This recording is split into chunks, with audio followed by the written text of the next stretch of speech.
गणपत बिश्नोई जो सार्वजनिक निर्माण विभाग यानी पीडब्ल्यूडी में सहायक अभियंता के पद पर काम कर रहे थे, उन्हें गिरफ्तार किया गया है।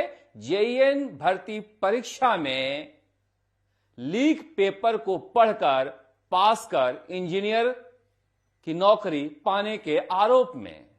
मगर आप सोच रहे होंगे, जेईएन परीक्षा तो रद्द हो गई थी पेपर लीक के आरोप के बाद, मगर दोबारा हुई तो भी वो पेपर लीक था। एसओजी ने प्रेस नोट जारी किया है कि कनिष्ठ अभियंता संयुक्त भर्ती परीक्षा 2020 की निरस्त परीक्षा के पश्चात पुनः आयोजित परीक्षा 2021 दिनांक 12/9/2021 को भी प्रश्न पत्र परीक्षा से पूर्व लीक था। क्या जेईएन परीक्षा का ही था? मुझे आज भी याद है कि एसओजी में सबसे पहले भजनलाल शर्मा के सरकार के आने के बाद जेईएन परीक्षा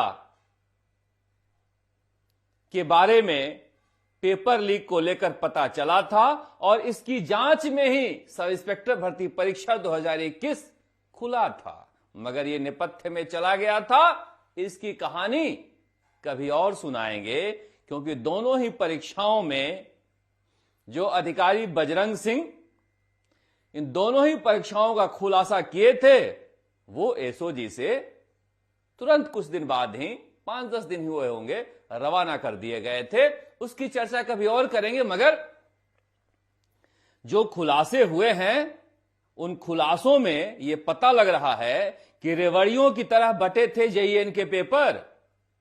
इतने ज्यादा फर्जीवाड़ा हुए हैं, इतने ज्यादा फर्जीवाड़ा हुए हैं कि वो सारे के सारे प्रमोशन होकर अधिकारी बन गए हैं और भारी सियासी दबाव सरकार और एसओजी पर है कि इस जांच को ठंडे बस्ते में डाला जाए, जो दबाव पहले से जारी था।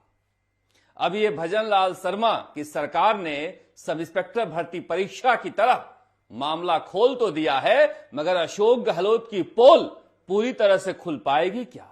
बताइए।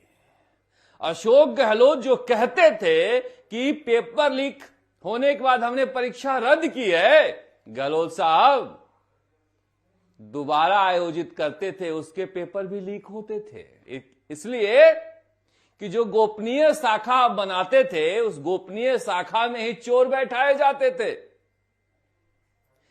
बाबूलाल कटारा और रामूराम राय का गोपनीय शाखा के जो इंचार्ज थे, उनके साथ मिलकर ही पेपर तैयार करके रखने जा रहे थे और लेके आ रहे थे।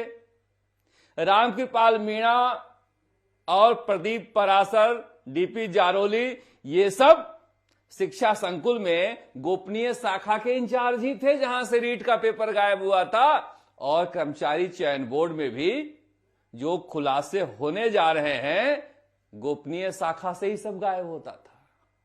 ये गोपनीय शाखा के नाम पर अशोक गहलोत सरकार ने कोई पेपर लीक शाखा बना रखी थी क्या? ओएमआर सीट को लेकर हंगामा मचा है, मगर ओएमआर में कितनी गड़बड़ियां हो जाती। यहां तो पेपर गोपनीय शाखा से ही लीक हो जाते थे। दिल थाम करके बैठिए, जो खुलासे दिन पर दिन होते जा रहे हैं, कोई परीक्षा ही नहीं थी जिसके पेपर लीक नहीं हो रहे थे। दोबारा रीट की परीक्षा जो हुई थी, उसके पेपर भी लीक थे।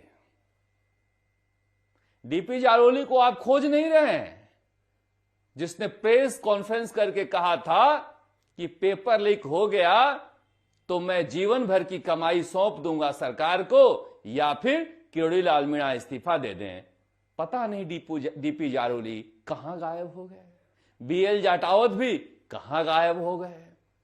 मुझे लग रहा है कि जिस तरह के ये घोटाले हुए हैं, उन घोटालों की जांच ये एसओजी से संभव नहीं है। और यहां पर कम से कम 3 से 4 हजार पुलिसकर्मी चाहिए, वो भी कमिटेड वाले चाहिए। क्योंकि मैं कह रहा हूं ना, कि बताने के लिए तो सब तैयार है। भजनलाल शर्मा की सरकार पूछे तो सही। अशोक गहलोत स्वास्थ्य लाभ के लिए मुंबई चले गए हैं और 5 सालों में बर्बादी का वो सितम बिछाकर गए हैं राजस्थान में कि पता नहीं संभलते संभलते कई साल लग जाएंगे। कहते थे, मुझे अब भी याद है कि जानबूझकर अफवाह फैलाया जा रहा है कि पेपर लीक था। अभी जो जांचें हो रही है और जो पूछताछ हुई है, आलोक राज से भी बातचीत की है एसओजी ने, उसके बाद कई लोगों को जो उस समय के सफल अभ्यर्थी थे ओएमआर गड़बड़ घोटाले में, उन्हें हिरासत में लिया गया है और उनसे जानकारी ली जा रही है किस तरह के पैसे का लेन देन था और क्या मोडस ऑपरेंडी था संजय माथुर का। मगर गोपनीय शाखा वाली जांच अभी शुरू नहीं हुई है, वो पंडोरा बॉक्स खुलना बाकी है। एसओजी चाहती है कि अभी 2 साल में परीक्षाएं हुई है, उनके भी ओएमआर सीट को लेकर किसी के पास कोई सबूत है तो वो जल्दी से जल्दी एसओजी में पहुंचे। वो जानकारी लेने के लिए इच्छुक हैं क्योंकि उन्हें भी हमें मदद करनी पड़ेगी। ये ऐसे लोग हैं कि इतनी आसानी से चीजों को बताने वाले नहीं हैं, क्योंकि पता है इन्हें इनके पीछे इनके आका खड़े हैं जिनके बल पर ये पेपर लीक करते थे और इनका बाल बांका नहीं होता था।